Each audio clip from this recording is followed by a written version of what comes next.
Hi welcome to life line. ఈ రోజు TV nine స్టూడియోలో ఉన్నారు doctor Sabitha from Homeocare international. మరి ఈ రోజు లైఫ్ లైన్లో మనం డిస్కస్ చేయబోతున్నాం అలర్జీ అండ్ ఆస్తమాకి సంబంధించి హోమియోకేర్ ఇంటర్నేషనల్లో ఎలాంటి ట్రీట్మెంట్స్ ఉన్నాయో తెలుసుకోబోతున్నాం. మీరు కూడా ఆస్తమా అండ్ ఎలర్జీ గురించి తెలుసుకోవాలంటే అండ్ ఈ ప్రాబ్లమ్స్ సఫర్ అవుతున్నట్లయితే టీవీ నైన్ స్క్రీన్ మీద డిస్ప్లే అవుతున్న నెంబర్స్కి కాల్ చేసి డాక్టర్ సబితా గారితో మాట్లాడి హోమియోకేర్ ఇంటర్నేషనల్ ట్రీట్మెంట్ గురించి అండ్ హోమియో ట్రీట్మెంట్ ఎంతవరకు హెల్ప్ అవుతుందనేది కూడా తెలుసుకోవచ్చు అండ్ మీ డౌట్స్ క్లారిఫై చేసుకోవచ్చు. హాయ్ అండి, వెల్కమ్ టు ఆ స్టూడియో. హాయ్ డాక్టర్, అలర్జీ గురించి మాట్లాడుకుంటే దీని సిమ్టమ్స్ ఏ విధంగా ఉంటాయి, ఎలా డయాగ్నోస్ చేయాలంటారు?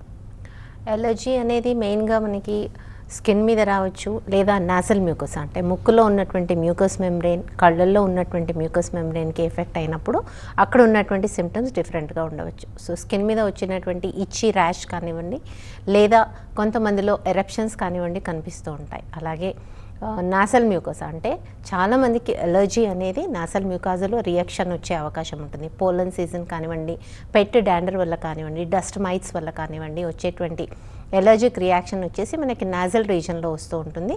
అలాగే కళ్ళు ఎర్రబడడం, ముక్కులో దురదలు రావడము, తుమ్ములు రావటము, అలాగే ముక్కులో కూడా దురదలు రావటము అనేది చూస్తూ ఉంటాం. వాటరీ డిశ్చార్జ్ అంటే ముక్కులో నుంచి కానీ కళ్ళలో నుంచి కానీ నీరు కారటం అనేది చూస్తూ ఉంటాం. సో ఇక్కడ మనకి ఎలర్జీ అనేది ఒక మన immune system reaction towards foreign అంటే ఫారెన్ సబ్స్టెన్స్ అనేది ఎలర్జన్.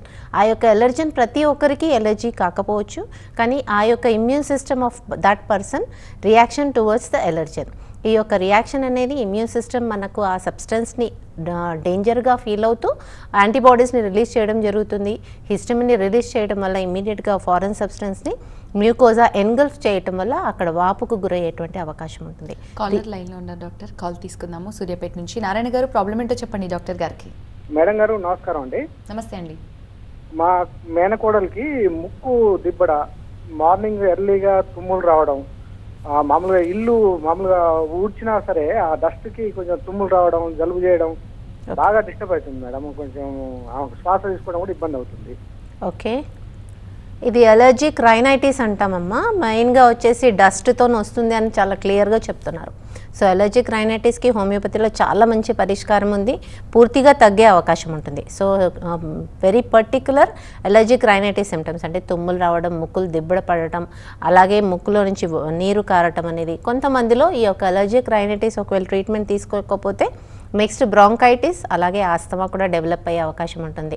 సో ఎలర్జిక్ రైనైటిస్ని హోమియోపతి కాన్స్టిట్యూషనల్ ట్రీట్మెంట్ తీసుకుంటే పూర్తిగా తగ్గే అవకాశం ఉంటుంది. వెరీ షార్ట్ స్పాన్లో అంటే ఎలర్జిక్ నాజల్ వరకు ఉంటుంది ఈ సిమ్టమ్స్, తొందరగా తగ్గే అవకాశం ఉంటుంది. కాలర్ లైన్లో ఉన్నారండి ఫ్రమ్ హైదరాబాద్. శ్రీనివాస్ గారు, ప్రాబ్లం ఏంటో చెప్పండి. మేడం నమస్తే అండి డాక్టర్ గారు. నమస్తే, చెప్పండి. This is regarding my allergy. చిన్నప్పుడు ఉండేది మేడం, ఇది 12 years వరకు, ఒక 10 years సఫర్ అయినాను. తర్వాత ఇప్పుడు నౌ ఐఎమ్ 60. ఓకే, కరోనా ఒక లాస్ట్ 1 year అవుతుంది, ఆల్మోస్ట్ 8 to 12 months అనుకోండి, ఆల్మోస్ట్ 1 year. ఓకే, దాని పోస్ట్ కోవిడ్ లోనే మళ్ళీ నేను అటాక్ అంటే వాస్తవం రావట్లేదు. మెట్లు ఎక్కినప్పుడు ఇది ఆమె బేసికల్లీ ఆమె షటిల్ ప్లేయర్. ఓకే, ఈ వయసులో కూడా నేను ఒక 8 to 10 గేమ్స్ ఆడతాను నాన్ స్టాప్. ఓకే, కానీ ఇప్పుడు ఒక గేమ్ కే నాకు ఇట్లా దమ్ము లాగా వస్తుంది. ఏమైనా పరీక్షలు చేయించారా? చేయించాను, అంటే అప్పుడు ఏది కోవిడ్ అప్పుడే వాళ్ళు ఎంఆర్ఐ చెస్ట్ ఇది చేశారు. ఓకే, బట్ అది కోవిడ్ లైట్ గా ఉంది అనేసి అన్నారు. కానీ మళ్ళీ ఈ పోస్ట్ కోవిడ్ అనే నా టేస్ట్ మొన్నటి వరకు లేకుండే టేస్ట్.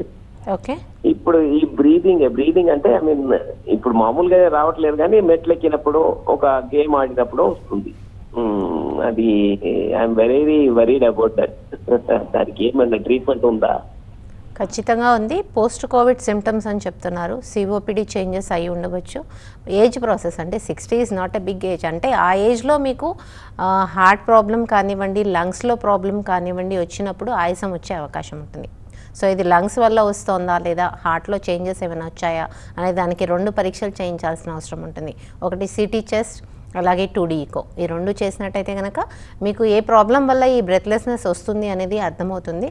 పోస్ట్ కోవిడ్లో యూజువల్లీ కోవిడ్ అటాక్ అయిన తర్వాత ఒకవేళ 1 month కానీ 2 months తర్వాత కానీ బ్రెత్లెస్నెస్ కానీ ఇలాంటి సిమ్టమ్స్ వచ్చినట్టయితే కనుక ఇమీడియట్గా సిటీ చెస్ట్ చేయించాల్సిన అవసరం ఉంటుంది. కొంతమందికి కొంచెం ఏరియా ఆఫ్ లంగ్లో సాలిడిఫికేషన్ అవ్వటం వల్లనే ఈ బ్రీతింగ్ డిఫికల్టీ వచ్చేటువంటి అవకాశం ఉంటుంది. సో అది మనం క్లారిఫై చేసుకోవాలంటే 2 టెస్టులు చేయించాల్సిన అవసరం ఉంటుంది. ఇది చేసి మరి నియరెస్ట్ క్లినిక్ని డాక్టర్ కన్సల్ట్ చేయండి. డాక్టర్, మరి అలర్జీలో టైప్స్ ఉంటాయా? ఉంటే ఎన్ని రకాలు ఉంటాయి? ఎలర్జీ అనేది మనకి మెయిన్గా ఏ సబ్స్టెన్స్ నుంచి వాళ్ళకు వస్తుంది అనేది. It may be hay fever type, అంటే హే ఫీవర్లో మనకి పోలన్ వల్ల కానివ్వండి, ఎయిర్లో ఉన్నటువంటి డస్ట్ మైట్స్ వల్ల కానివ్వండి వచ్చే అవకాశం ఉంటుంది. ఎక్కువగా ఇది ఎలర్జిక్ రైనైటిస్ సిమ్టమ్స్ వస్తాయి. కొంతమందికి ఫుడ్ ఎలర్జీ ఉంటుంది. ఫుడ్ ఎలర్జీ ఉన్నప్పుడు ఆ యొక్క సబ్స్టెన్స్ అంటే వాళ్ళు ఆ యొక్క ఎలర్జన్ ఫుడ్ తీసుకున్నప్పుడు వాళ్ళకి నోట్లో ఉన్నటువంటి నాలుక మీద కానీ ప్యాలెట్ రీజన్లో కానివ్వండి తిమ్మిరి పట్టడం, దురద రావటము, అలాగే ఫేస్లో లిప్స్లో కూడా స్వెల్లింగ్ రావటం అనేది చాలామందిలో చూస్తూ ఉంటాం. సో అరౌండ్ మౌత్ కూడా ఈ యొక్క ఎలర్జిక్ రెడ్ ర్యాష్ డెవలప్ అయ్యేటువంటి అవకాశం ఉంటుంది. అలాగే కొంతమందికి ఫుడ్ తిన్నప్పుడు ఈవెన్ దో ఎక్స్టర్నల్ మౌత్ రీజన్లో ఎలర్జీ రానప్పటికీ ఇమ్మీడియట్గా వాళ్ళకి డైరెక్ట్గా లంగ్స్లో ఆస్తమా డెవలప్ అయ్యేటువంటి అవకాశం ఉంటుంది. సో ఫుడ్ ఎలర్జీలో మెయిన్గా వెరీ పెక్యులర్ సిమ్టమ్స్, కొంతమందికి స్కిన్ మీద కూడా ఈ యొక్క సిమ్టమ్స్ కనిపించేటువంటి అవకాశం ఉంటుంది. కాలర్ లైన్లో ఉన్నారండి. ప్రభాకర్ గారు, ప్రాబ్లం ఏంటో చెప్పండి డాక్టర్ గారికి.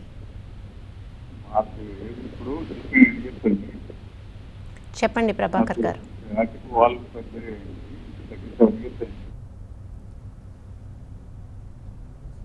ప్రభాకర్ గారు, ప్రాబ్లం ఏంటో చెప్పండి డాక్టర్ గారికి. మరో కాలర్ లైన్లో ఉన్నారండి జగిత్యాల నుంచి. రామచంద్ర గారు, ప్రాబ్లం ఏంటో చెప్పండి. నమస్తే మేడం, నేను డౌట్ రామచంద్రం జైత్యాల నుంచి మాట్లాడుతాను మేడం. చెప్పండి. ఇప్పుడు సైనసైటిస్ అనేది కూడా ఇదే కోవలోకి చెందుతుంది మేడం. అలర్జీ, అస్తమా ఇవి కూడా చలికాలంలో ఇంకా ఎక్కువ కనబడుతున్నాయి. చాలా మందిలో మాకు తెలిసిన వారిలో, మా బంధువులలో కూడా ఇది ఎక్కువ కనబడుతుంది. దీనికి శాశ్వత పరిష్కారం ఉందా లేదా అనే డౌట్ కూడా చాలా మందిలో వస్తుంది మేడం. ఎందుకంటే చాలా రోజు దీర్ఘకాలంగా ఈ సైనసైటిస్ అనేది బాధ పెడుతూ వస్తుంది. అలాగే అలర్జీ, పొద్దున లేవగానే తుమ్ములు రావడం, ఇలాంటివి కూడా చాలా మందిలో కనిపిస్తున్నాయి మేడం. మన లైఫ్ లైన్ మన దానిలో ఇది శాశ్వత పరిష్కారం ఉందా అని మీ ద్వారా తెలుసుకోవాలనుకుంటున్నాను. ఖచ్చితంగా ఉంది. హోమియోపతిలో దీనికి శాశ్వత పరిష్కారం ఉంది. అలర్జిక్ రైనైటిస్ డెవలప్ అయిన వెంటనే లేదా సైనస్ సిమ్టమ్స్ అంటే ముక్కు వెనుక భాగంలో డిశ్చార్జ్ అవ్వటం, అలాగే నోటి వెనుక భాగంలో ఫాసస్ నుంచి ఒకవేళ ఫ్లమ్ రావడం, పోస్ట్ నాసల్ డిశ్చార్జ్ అంటూ ఉంటాం మనం.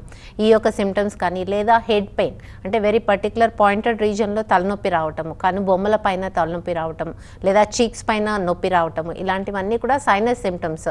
ఇమ్మీడియట్ ఆఫ్టర్ హెడ్ బాత్ తలనొప్పి రావటము, ఇలాంటివన్నీ కూడా సైనసైటిస్లో వెరీ పెక్యులర్ సిమ్టమ్స్. సో ఈ కొద్దిపాటి సిమ్టమ్స్ ఉన్నప్పుడు ఇమీడియట్గా మీరు క్లినిక్ వచ్చినట్టయితే కనుక ఇది పూర్తిగా కంప్లీట్గా కంట్రోల్ అయ్యేటువంటి అవకాశం ఉంటుంది. ఎప్పుడైతే సైనసైటిస్ కానీ అలర్జిక్ రైనైటిస్ కానీ ట్రీట్ చేయని పక్షంలో ఇది డైరెక్ట్గా మనకి ఆస్తమా, బ్రాంకైటిస్ డెవలప్ అయ్యే అవకాశం ఉంటుంది. డాక్టర్, మరి ఎలర్జీ టైప్స్ గురించి చెప్తున్నారు, కంటిన్యూ చేయండి.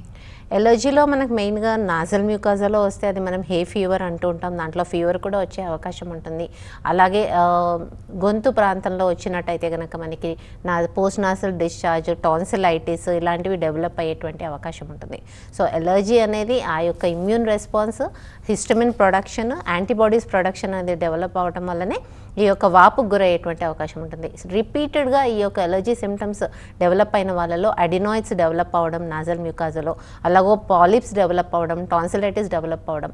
టాన్సిలైటిస్ అనేది allergic along with super added infections, virus కానీ బ్యాక్టీరియా ఇన్ఫెక్షన్ యాడెడ్ అయినప్పుడే ఈ యొక్క టాన్సిలైటిస్ డెవలప్ అయ్యే అవకాశం ఉంటుంది. సో ఇవన్నీ కూడా series of infections or series of symptoms develop అవుతూ ఉంటాయి. అలాగే కొంతమందికి వితౌట్ ఎనీ నాసల్ మ్యూకోజాలో లేకపోతే రెస్పిరేటరీ ట్రాక్లో ఏ యొక్క ఎలర్జిక్ రియాక్షన్ లేకుండానే స్కిన్ మీద డెవలప్ అయ్యేటటువంటి ఎలర్జిక్ రియాక్షన్స్ కొంతమందికి ఉంటాయి. ఎటోపిక్ డర్మటైటిస్ కానివ్వండి, ఎగ్జిమా కానీ, కాంటాక్ట్ డర్మటైటిస్ అంటే ఇక్కడ వాళ్ళకి ఏ యొక్క సబ్స్టెన్స్ అయితే ఎలర్జిక్ ఉంటుందో, కొంతమందికి నిక్కులతో చేసినటువంటి మెటల్స్ కాంటాక్ట్ అయినప్పుడు వాళ్ళకు ఈ యొక్క రియాక్షన్ డెవలప్ అయ్యే అవకాశం ఉంటుంది. వాళ్ళు యూజ్ చేసేటువంటి పర్ఫ్యూమ్స్ కానివ్వండి, సోప్స్ కానివ్వండి, వెరీ న్యూ సబ్స్టెన్స్ ఏదైనా వాళ్ళు యూజ్ చేసినప్పుడు ఈ యొక్క రియాక్షన్ డెవలప్ అయ్యే అవకాశం ఉంటుంది.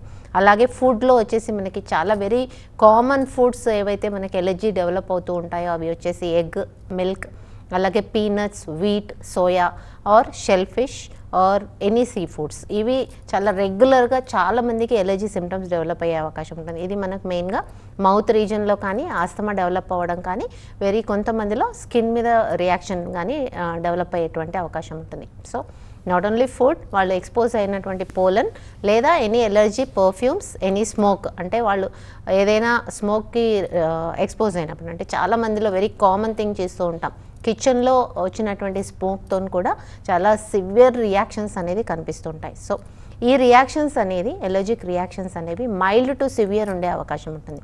వెరీ మైల్డ్గా జస్ట్ 1 డే ఆర్ 24 అవర్స్ వరకు సఫర్ అవ్వటం, లేదా కొంతమందికి 3 వీక్స్ నుంచి 4 వీక్స్ సఫర్ అవుతూ ఉంటారు. సో ఇలాంటి వాళ్ళకి ఇమీడియట్గా ట్రీట్మెంట్ అవసరం ఉంటుంది, సివియారిటీ తగ్గించాల్సిన అవసరం ఉంటుంది. ఒకవేళ ఇది ట్రీట్ చేయనట్టి పక్షంలో మెయిన్గా రెగ్యులర్గా వీళ్ళకి లంగ్స్లో ఫ్లమ్ డెవలప్ అవ్వడం, అలాగే న్యూమోనియా డెవలప్ అవ్వడం, టీబీ డెవలప్ అవ్వడం కూడా కనిపించే అవకాశం ఉంటుంది. డాక్టర్ గారు, మరి ఆస్తమా గురించి మాట్లాడుకుంటే ఆస్తమాను అసలు ఎలా గుర్తించాలి? ఇది జెనెటిక్ ప్రాబ్లం అనుకోవచ్చా? Any allergy is once again genetic factor. అంటే హెరిడిటరీలో ఉన్నట్టయితే కనుక ఈ ఎలర్జిక్ రియాక్షన్స్ వాళ్ళ ఆఫ్ స్ప్రింగ్స్కి వచ్చేటువంటి అవకాశం ఉంటుంది. ఆస్తమా కూడా హెరిడిటరీగానే అనుకోవచ్చు. ఇక్కడ మనకి ఆస్తమా అనేది మన వాయువు పీల్చేటువంటి ట్రాక్లో, అంటే రెస్పిరేటరీ ట్రాక్లో ఉన్నటువంటి రియాక్షన్.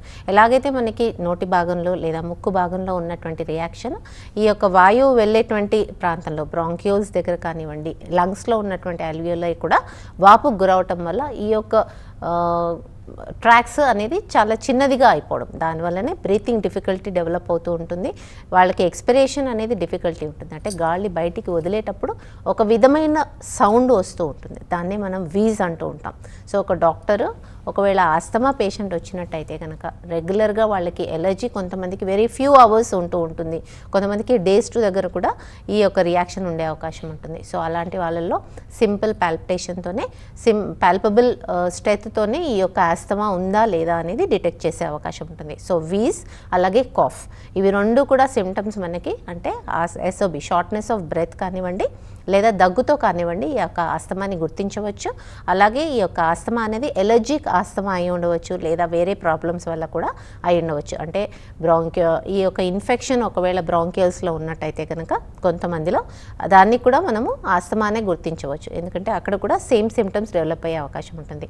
సో ఎలర్జిక్ ఆస్తమా కానివ్వండి, లేదా ఇన్ఫెక్టివ్ ఆస్తమా కానివ్వండి, లేదా కొంతమందిలో సిఓపిడి, ఇంతకుముందు మనం మాట్లాడుకున్నట్టు పోస్ట్ కోవిడ్లో కానివ్వండి, ఏజ్డ్ వాళ్ళల్లో కానివ్వండి, సిఓపిడి అంటే వాళ్ళకి ఉన్నటువంటి బ్రీతింగ్ డిఫికల్టీ వేరే సిస్టమిక్ డిసీజెస్ వల్ల డెవలప్ అయ్యేటువంటి అవకాశం ఉంటుంది. సో ఆస్తమాటిక్, ఎలర్జిక్ ఆస్తమాటిక్ మాత్రం మనకి పూర్తిగా ఈ యొక్క ఎలర్జీ కంట్రోల్ చేసినట్టయితే కనుక రిపీటెడ్గా ఫ్రీక్వెంట్గా డెవలప్ కాకుండా చూసుకునే అవకాశం ఉంటుంది. కాలర్ లైన్లో ఉన్నారండి, సజీవ్ ఫ్రమ్ హైదరాబాద్. సజీవ్ గారు, ప్రాబ్లం ఏంటో చెప్పండి.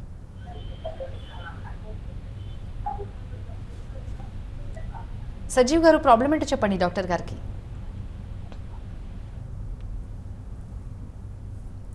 డాక్టర్ గారు, ఆస్తమా గురించి చాలా భయంకరమైన విషయాలు చూసాం మనం. పాండమిక్ సిచ్యువేషన్లో అవ్వచ్చు, కోవిడ్కి ఎఫెక్ట్ అయిన వాళ్ళకి ఎక్కువగా దీని ప్రభావం అనేది ఎక్కువగా కనిపించింది కోవిడ్ టైంలో.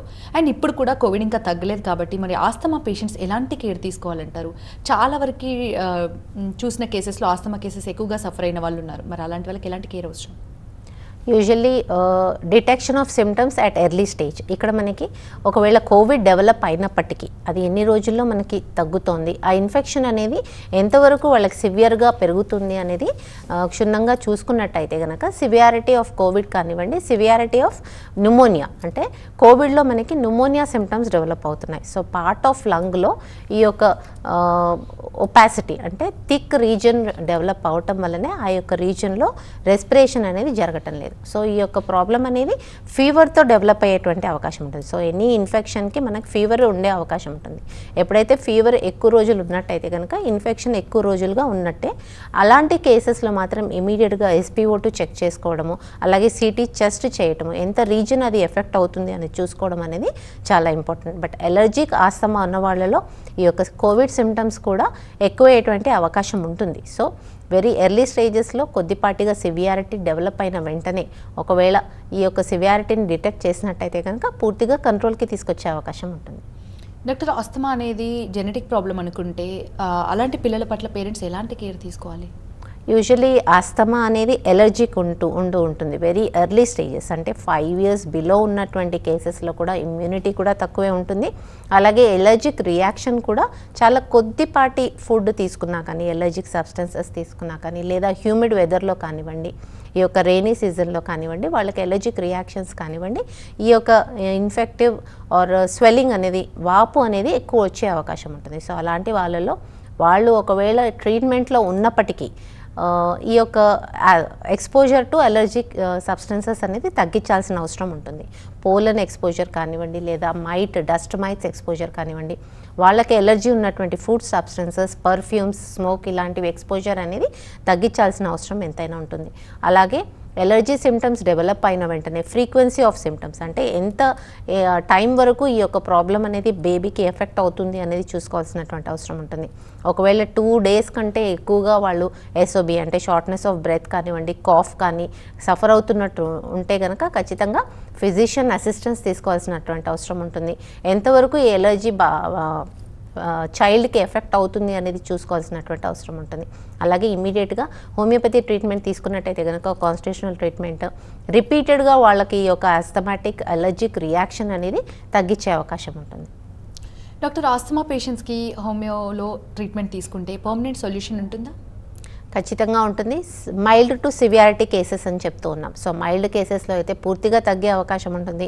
సివియారిటీ అనేది చాలామంది పిల్లల్లో కానీ, యంగ్స్టర్స్లో కానీ, టీనేజర్స్లో కానీ చాలా సివియర్ కేసెస్ కూడా చూస్తూ ఉంటాం. వాళ్ళకి ఆల్ త్రూ ద ఇయర్ కూడా ఈ ఎస్ఓబి అంటే షార్ట్నెస్ ఆఫ్ బ్రెత్ కానివ్వండి, ఎవ్రీ 2 days to 3 daysలో కూడా వాళ్ళకి ఈ యొక్క ఆస్థమాటిక్ ఎఫెక్ట్ అనేది కనిపిస్తూ ఉంటుంది. అలాంటి వాళ్ళు రెగ్యులర్గా ఇన్హేలర్స్, డైలేటర్స్ కానివ్వండి, లేదా స్టిరాయిడల్ ఇన్హేలర్స్ కానివ్వండి, ఎవ్రీ డే యూసేజ్ చేసేటువంటి పేషెంట్స్ కూడా చూస్తుంటాం. ఇలాంటి కేసెస్లో మాత్రం కొంచెం టైం పట్టినప్పటికీ frequency of symptoms, severity of symptoms అనేది చాలా తగ్గుముఖం తీసుకొచ్చేటువంటి అవకాశం ఉంటుంది. అలాగే ఒక పేషెంట్ వచ్చినప్పుడు వాళ్ళ ఐజీఈ లెవెల్స్ కానివ్వండి, లేదా ఈస్నోఫిలియా ఎంతవరకు ఉంది, అబ్సల్యూట్ ఈస్నోఫిలిక్ కౌంట్ చెక్ చేస్తూ వాళ్ళకి ట్రీట్మెంట్ ఇవ్వడం జరుగుతుంది. సో ఆఫ్టర్ 6 to 8 months వాళ్ళ IgE levels and absolute eosinophilic count కంట్రోల్కి వచ్చినట్టయితే కనుక వాళ్ళకి ఎలర్జిక్ రియాక్షన్స్ కూడా కంట్రోల్కి తీసుకొచ్చే అవకాశం ఉంటుంది. డాక్టర్, స్కిన్ ఎలర్జీ గురించి మాట్లాడుకుంటే రెయినీ సీజన్లో స్కిన్ ఎలర్జీతో బాధపడే వాళ్ళకి ఎలాంటి ట్రీట్మెంట్స్ అవసరం, ఎలాంటి కేర్ అవసరం? యూజువలీ స్కిన్ సిమ్టమ్స్లో ఎలర్జీతో డెవలప్ అయినటువంటి కేసెస్ మెయిన్గా వచ్చేసి atopic dermatitis, eczema or contact dermatitis, ఇవన్నీ కూడా రైనీ సీజన్లో కానివ్వండి, వింటర్ సీజన్లో కానివ్వండి, బికాస్ ఆఫ్ డ్రైనెస్ సిమ్టమ్స్ అనేది ఎక్కువ అయ్యే అవకాశం ఉంటుంది. సో మాయిశ్చరైజేషన్ అనేది రెగ్యులర్గా చేస్తూనే, ఒకవేళ అటోపిక్ డర్మటైటిస్ అయితే ఇది హెరిడిటరీ ఫ్యాక్టర్ ఉంటుంది, దానివల్లనే రిపీటెడ్గా వచ్చేటువంటి అవకాశం ఉంటుంది. సో దీని కంటిన్యూస్ ట్రీట్మెంట్ తీసుకోవాల్సినటువంటి అవసరం ఉంటుంది. ఇట్ విల్ టేక్ టైం, అంటే కొంచెం టైం తీసుకున్నప్పటికీ సివియారిటీ ఆఫ్ సిమ్టమ్స్ అనేది చాలా మటుకు 90% పేషెంట్స్లో ఈ యొక్క అటోపిక్ డర్మటైటిస్ని కూడా కంట్రోల్కి తీసుకొచ్చినటువంటి కేసెస్ ఉంటాయి. అలాగే ఎగ్జిమా లాంగ్ రన్ అంటే క్రానిక్గా సఫర్ అయ్యేటువంటి ఎగ్జిమా పేషెంట్స్లో కూడా మంచి రిజల్ట్స్ కనిపిస్తూ ఉన్నాయి. బట్ ప్యాచెస్ ఒకవేళ చాలా ఎక్కువగా ఉన్నట్టయితే కనుక అవి క్లియర్ అవ్వడానికి కొంచెం టైం పట్టే అవకాశం ఉంటుంది. But eczema, dermatitis, contact dermatitis, allergic reaction to nose అంటే హే ఫీవర్, ఎలర్జిక్ రైనైటిస్, ఇవన్నీ కూడా 90 to 100% relief Homeocare International constitutional ట్రీట్మెంట్తో జరుగుతుంది. డాక్టర్, మరి ఎలర్జీ పేషెంట్స్కి డూస్ అండ్ డోన్స్ అంటే ఏం చెప్తారు? ఎక్స్పోజర్ అనేది తగ్గించుకోవాల్సినటువంటి అవసరం ఉంటుంది. ఒకవేళ వాళ్ళకి సివియారిటీ ఆఫ్ సిమ్టమ్స్ ఉన్నట్టయితే కనుక, కొంతమందిలో ఈ యొక్క ఎలర్జిక్ రియాక్షన్ అనేది చాలా సివియర్గా డెవలప్ అవుతూ ఉంటుంది. చాలా సివియర్గా అంటే ఎనాఫైలాక్సిస్ అని చెప్తూ ఉంటాం.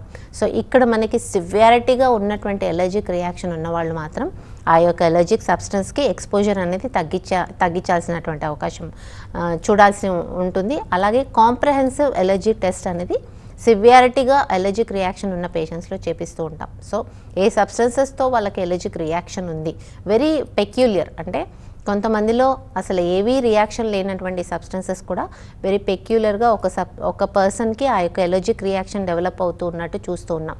కాంప్రహెన్సివ్ ఎలర్జీలో 30 ఫుడ్ ఐటమ్స్ కానివ్వండి, ఆర్ పర్ఫ్యూమ్స్, ఇలాంటివన్నీ కూడా ఎయిర్లో ఉన్నటువంటివి కూడా టెస్ట్ చేసి చెప్తూ ఉంటారు. అలాంటివి టెస్ట్ చేసుకొని దానికి ఎక్స్పోజర్ అనేది అవాయిడ్ చేయాల్సినటువంటి అవసరం ఉంటుంది. డాక్టర్, కొంతమందిలో చూస్తుంటాం మీరు అన్నట్టు నాజల్ స్ప్రేస్ యూస్ చేయడం కానీ డెలేటర్స్ యూస్ చేయడం కానీ ఎక్కువగా చూస్తుంటాం. వీటి వల్ల సైడ్ ఎఫెక్ట్స్ ఏమైనా ఉంటాయా? బికాస్ వాళ్ళు టెంపరీ రిలీఫ్ కోసం అవి ఎక్కువగా యూస్ చేస్తుంటారు. మరి ఫ్యూచర్లో వీటి వల్ల ఏమైనా సైడ్ ఎఫెక్ట్స్ ఉండే ఛాన్స్ ఉంటుందా? యా, నాజల్ స్ప్రేస్ కానివ్వండి లేదా వాళ్ళు యూజ్ చేసేటువంటి ఇన్హేలర్స్ కానివ్వండి, స్టెరాయిడల్ ఉంటాయి. సో వాళ్ళు యూజ్ చేసేటువంటి డోసేజ్ ఆర్ ఒక టైం పీరియడ్ వరకే అవి పనిచేసేటువంటి అవకాశం ఉంటుంది. ఆ టైం పీరియడ్ దాటిన తర్వాత ఆ యొక్క ఇన్హేలర్స్ కానీ పనిచేయకపోవచ్చు. సో ఈ సివియారిటీ ఆఫ్ ఆస్తమా అనేది ఇంకా పెరిగేటువంటి అవకాశం ఉంటుంది. సో రెస్పాన్స్ అనేది లేకుండా పోయే అవకాశం ఉంటుంది. So after few months or few years ఆ యొక్క ఇన్హేలర్ పని చేయకపోతే వాళ్లకు డైలేషన్ కాకపోవడం వల్ల ఇమ్మీడియట్ రిలీఫ్ కనిపించే అవకాశం తగ్గిపోతుంది. సో ఈ యొక్క frequency of attacks, allergic reaction severity అనేది తగ్గించుకోవాల్సినటువంటి అవసరం హోమియోపతి ట్రీట్మెంట్తో ఉంటుంది. ఇక్కడ మనకి హోమియోపతి ట్రీట్మెంట్లో severity or allergic reaction to that particular substance అనేది తగ్గించేటువంటి అవకాశం ఉంటుంది. డాక్టర్, ఎలర్జీ పేషెంట్స్కి ఎలాంటి లైఫ్ స్టైల్ మోడిఫికేషన్స్ అవసరం అంటారు? Breathing exercises, normal regular exercises అనేది ఖచ్చితంగా అవసరం ఉంటుంది. ఫుడ్ హ్యాబిట్స్ చేంజెస్ అనేది కూడా అవసరం ఉంటుంది. అలాగే ఒబిసిటీ ఉన్న వాళ్ళల్లో ఈ యొక్క ప్రాబ్లం అనేది ఇంకా పెరిగేటువంటి అవకాశం ఉంటుంది. సో వాళ్ళకి ఒకవేళ ఎనీ సిస్టమిక్ డిసీజెస్ అంటే డయాబెటీస్ కానీ థైరాయిడ్ కానీ ఇలాంటివి ఉన్నట్టయితే కనుక ఇమ్యూన్ సిస్టమ్ అనేది వీక్ అయ్యేటువంటి అవకాశం ఉంటుంది. సో అలాంటివన్నీ కూడా కంట్రోల్లో పెట్టుకోవాల్సిన అవసరం. అలాగే diet, breathing exercises, lung exercises, lung capacity పెంచుకునేటువంటి కొన్ని ఎక్సర్సైజెస్ ఉంటూ ఉంటాయి. అవన్నీ కూడా చేసినట్టయితే కనుక ఈ యొక్క ఎలర్జిక్ రియాక్షన్ అనేది అంత సివియర్గా ఉండే అవకాశం ఉండదు. డాక్టర్, ఎలర్జీ పేషెంట్స్ చాలా వరకు ఎలర్జీతో సఫర్ అయ్యే వాళ్ళకి ఫుడ్ ఏది తీసుకోవాలన్నా భయపడిపోతుంటారు. లైక్ టామరిన్ తీసుకోవాలన్నా, కొన్ని ఫుడ్ తీసుకోవాలంటే భయపడిపోతుంటారు. బ్రింజాల్ తీసుకోవాలన్నా స్కిన్ ఇచ్చింగ్ ఎక్కువ అయిపోతుందేమో. మరి ఇలాంటి వాళ్ళకి ఎలాంటి డైట్ అవసరం అంటారు? ఇది మనము చాలామందికి అపోహలు ఉంటూ ఉంటాయి. అంటే టామరిన్ తీసుకుంటేనే నాకు ఎలర్జీ వస్తుంది అని. But it's not true. కొంతమందిలో ఆ యొక్క టామరిన్ వల్ల కాదు, కొన్ని కేసెస్ చూస్తూ ఉన్నాం మేము. కాంప్రహెన్సివ్ ఎలర్జీ టెస్ట్లో రైస్తో కూడా రియాక్షన్ ఉన్నటువంటి పేషెంట్స్ ఉన్నారు. సో ఆ యొక్క రైస్తోని ఉందా లేదా టామరిన్తో ఉందా వాళ్ళకి, లేకపోతే ఇంకేమైనా ఎలర్జీతో వాళ్ళకి వస్తుందా అనేది చెక్ చేసుకోవాల్సినటువంటి అవసరం ఉంటుంది. సో ఎలర్జిక్ రియాక్షన్స్ సివియర్గా ఉన్న పేషెంట్స్లో ఇమీడియట్గా కాంప్రహెన్సివ్ ఎలర్జీ టెస్ట్ అనేది మేము సజెస్ట్ చేస్తూ ఉంటాము.